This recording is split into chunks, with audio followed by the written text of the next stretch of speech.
इस वीडियो में बात करेंगे जब भी आप कोई प्लॉट खरीदते हैं तो प्लॉट खरीदने से पहले आपको कौन कौन से दस्तावेज देखने चाहिए और आप कैसे पता लगा सकते हैं कि ये प्लॉट जो है वो विवादित है या नहीं है, क्योंकि ये पता लगाना बहुत ज़रूरी होता है ये प्लॉट विवादित तो नहीं है, क्योंकि बाद में लोग बाग जो है वो फंस जाते हैं। अगले पॉइंट पे बात करेंगे कि जब भी जैसे मान लीजिए आप प्लॉट खरीद रहे हैं जो विवादित भी नहीं है, ठीक है, फिर भी आपको प्लॉट खरीदने से पहले कुछ महत्वपूर्ण बातों का ध्यान रखना चाहिए जिससे आपके साथ कभी भी फ्रॉड ना हो। चलिए वीडियो शुरू करते हैं। अगर आप मुझे इंस्टाग्राम पर फॉलो करना चाहते हैं तो इंस्टाग्राम आईडी की लिंक वीडियो की डिस्क्रिप्शन में दी गई है, आप मुझे इंस्टाग्राम पर अवश्य फॉलो करें। चलिए आते हैं अपने टॉपिक पर। सबसे पहले बात करते हैं जो सामान्य सी बात है कि जब भी आप कोई भी ज़मीन खरीदते हैं, प्लॉट खरीदते हैं, तो सामान्य सी बात है कि आप वहाँ पर रजिस्ट्री जरूर देखें। देखिए यहाँ पर सामान्य बात है कि सभी लोग जो है रजिस्ट्री देखते हैं और आपको भी देखना चाहिए, ठीक है, और कोई भी हड़बड़ी या बिना किसी जल्दी के आपको कोई भी ज़मीन खरीदनी चाहिए। ऐसा ही कि नहीं आप ये समझकर ना खरीदें कि ये ज़मीन मुझे लेना ही है, या मान लीजिए जो ज़मीन बेच रहा है वो जो भी कंडीशन आपके सामने रख रहा है, जो भी शर्तें रख रहा है आप सब फॉलो कर रहे हैं, ऐसा नहीं। आपको कोई भी ज़मीन जो है वो जल्दबाजी में नहीं खरीदनी है। तो सबसे पहले आपको रजिस्ट्री देखनी है। रजिस्ट्री में आपको ये पता लग जाता है कि इस ज़मीन की रजिस्ट्री कब हुई थी, कितने दिन पहले हुई थी, ठीक है, और वास्तव में कितनी ज़मीन की रजिस्ट्री हुई है, कितने वर्ग मीटर या कितने स्क्वायर फीट, कितनी जो है ज़मीन की रजिस्ट्री हुई है, ठीक है। जितनी ज़मीन की रजिस्ट्री उस रजिस्ट्री में लिखी होगी उतनी ही आप खरीदें, उतने ही का ही पैसा दें, और आपको सब पता लग जाएगा किसके नाम है, ठीक है। तो पहले रजिस्ट्री देखने का तो आपको ये फ़ायदा है कि आपको ये पता लगेगा कि ज़मीन कितनी है, कितने वर्ग मीटर, कितने फिट है, और वहाँ पर उसके साइड में कोई रोड दर्शाई गई है, कितने फुट की रोड दर्शाई गई है, और एक्चुअली कितना टाइम हो गया है, और किसके नाम रजिस्ट्री है, ठीक है। तो ये सभी बातें आपको पता लग जाएंगी। देखिए दूसरा जो स्टेप है वो है ऑनलाइन रजिस्ट्री चेक करना। जैसे मान लीजिए आपने कोई रजिस्ट्री देखी है, ठीक है, और यदि आप उसे ऑनलाइन उस रजिस्ट्री को आप ऑनलाइन चेक कर लें तो बहुत ही बेहतर रहेगा। आपको पता चल जाएगा कि ये रजिस्ट्री जो है इतनी तारीख को ऑनलाइन शो हो रही है या नहीं हो रही है। अगर मान लीजिए रजिस्ट्री ज़्यादा पुरानी है तो हो सकता है वो ऑनलाइन शो ना हो रही हो, लेकिन अगर मान लीजिए 2-3-4 साल से जो ऑनलाइन प्रक्रिया चली है, अगर तब की कोई रजिस्ट्री है तो वहाँ पर आपको ये जरूर चेक करना चाहिए कि रजिस्ट्री ऑनलाइन है भी या नहीं है। तीसरा जो सबसे महत्वपूर्ण है वो है वास्तविक कब्जा देखना। देखिए कोई भी व्यक्ति जमीन खरीदता है, घर खरीदता है, तो उसे स्वयं देखना चाहिए, वहाँ पर स्वयं देखना चाहिए कि अगर कोई भी व्यक्ति वहाँ पर कब्जा किए हुए है, जैसे मान लीजिए कोई आप घर खरीद रहे हैं तो आपको स्वयं देखना चाहिए वहाँ पर कोई घर पे किराएदार तो नहीं है। ऐसा तो नहीं कि भाई मकान मालिक ने क्या किया, उससे 10 साल का एग्रीमेंट करवा लिया किराएदार से और आपको बेच के चला गया, फिर आप उस किराएदार से खाली नहीं करवा सकते। इसलिए आप प्लॉट या घर लेने से पहले आप ज़मीन की वहाँ पर भौतिक स्थिति फिजिकली आप देखें जाके कि वहाँ पर वास्तविक कब्जा उस व्यक्ति का है भी या नहीं है। ऐसा तो नहीं कोई अन्य व्यक्ति उस पर कब्जा किए हुए और बाद में आप परेशान हो, बाद में आपकी उससे लड़ाई हो। देखिए इससे पहले मैं आपको बता दूं दोस्तों कि अगर मान लीजिए आप इस टॉपिक से जुड़ी कोई भी आप सलाह फ़ोन पर लेना चाहते हैं तो आप मुझे कालमी 4 ऐप के थ्रू मुझसे बात कर सकते हैं। बात कालमी 4 ऐप से मुझसे कैसे करेंगे इस पर मैंने पूरे वीडियो बनाया है, वीडियो की लिंक डिस्क्रिप्शन में दी गई है। चलिए आते हैं अपने नेक्स्ट पॉइंट पर, एग्रीमेंट करवाना। देखिए आप चाहे प्लॉट खरीद रहे हों चाहे प्लॉट बेच रहे हों, आपको एग्रीमेंट करवाना बहुत ज़रूरी है। अगर आप एग्रीमेंट करवा लेते हैं तो ये आपके पास प्लस पॉइंट होगा।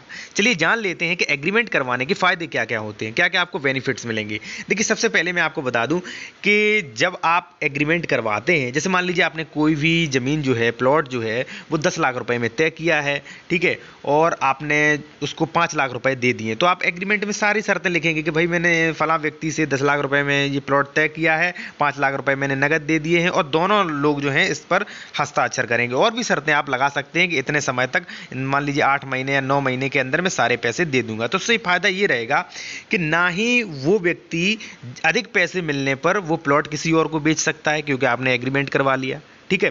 दूसरी बात है कि भविष्य में वो व्यक्ति बेईमानी भी नहीं कर सकता। बेईमानी ये नहीं कर सकता कि आपसे मेरा प्लॉट तय नहीं हुआ था, या मान लीजिए आपने एक भी पैसा भी नहीं दिया है, ठीक है, तो आप जितना पैसा दे रहे हैं उसका आप रिकॉर्ड रखें, उसका आप एग्रीमेंट बनवा सकते हैं, और एग्रीमेंट में आप अन्य सारी शर्तें लगा सकते हैं। जैसे मान लीजिए इतने इतने महीने में मैं आपका पूरा पैसा दे दूंगा, ठीक है, जो भी है आप कर सकते हैं। और अगला जो है कि जो भी आप पैसा ट्रांसफ़र कर रहे हैं कोशिश करें कि वो आप बैंक के थ्रू करें, कोशिश करें, ज़रूरी नहीं है, क्योंकि बैंक के थ्रू अगर आप करेंगे तो वहाँ पर पूरा आपके पास डिटेल रहेगी, लेकिन एग्रीमेंट करवाना आपके लिए बेहद ज़रूरी है। क्योंकि देखिए कई बार क्या होता है, कई मामलों में क्या देखा जाता है कि जैसे मान लीजिए किसी व्यक्ति ने अपनी खेती बेची या मान लीजिए कोई प्लॉट बेचा, तो भाई उसने रजिस्ट्री करा दी और कुछ समय बाद, जैसे ही देखिए कई समाज में ऐसे लोग होते हैं जो किसी व्यक्ति को मानसिक रूप से ये कहते हैं कि ये आपने बहुत सस्ता बेच दिया है, मान लीजिए कई लोग उन्हें बहकाने वाले होते हैं। तो ऐसे में क्या होगा कि भाई जब वो रजिस्ट्री कैंसिलेशन के लिए दावा करेगा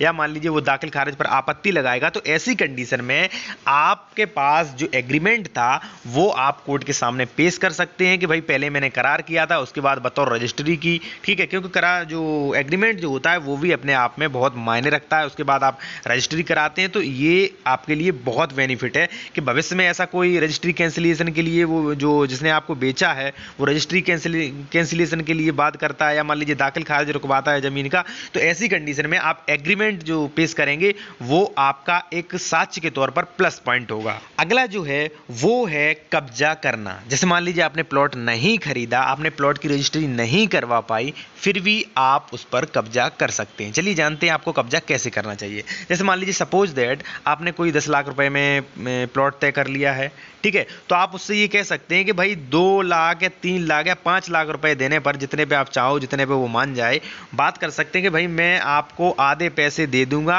और आधे पैसे देने के बाद मैं उस पर कंस्ट्रक्शन कराने लगूँ, यानी कि थोड़ा बहुत निर्माण कराऊंगा, जैसे मिट्टी डलाना, ईंट डलाना आदि, ऐसे जिससे जो भी वहाँ पे लोग बाग हैं, जो भी वहाँ आसपास लोग रहते हैं, या मान लीजिए अगर विवाद होगा तो वहाँ पर तुरंत पता चल जाएगा। क्योंकि जैसे ही मान लीजिए आपने 2-3 लाख रुपए दे दिए, आपने वहाँ पर ईंट डला दिया, मान लीजिए सरिया या मान लीजिए अन्य कोई मटेरियल वहाँ पर डला दिया, तो अगर वो ज़मीन विवादित होगी तो वहाँ पर तुरंत विवाद खड़ा हो जाएगा। तो आपके थोड़े पैसे पहुँच गए हैं तो आप वहीं पर वो ज़मीन जो है नहीं खरीदेंगे और उससे कहेंगे भाई मेरे पैसे जो हैं वो वापस कर दे, ठीक है।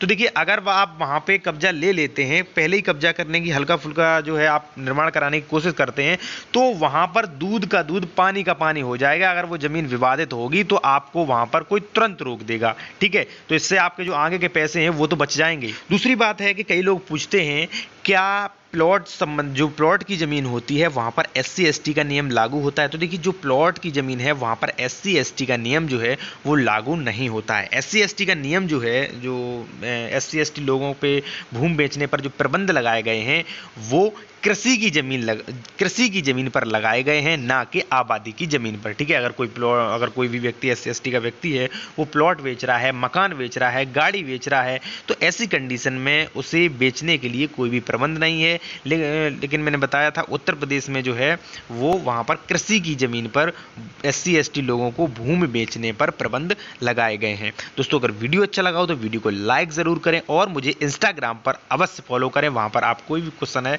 तो वहाँ पर भी क्वेश्चन आप मुझसे पूछ सकते हैं।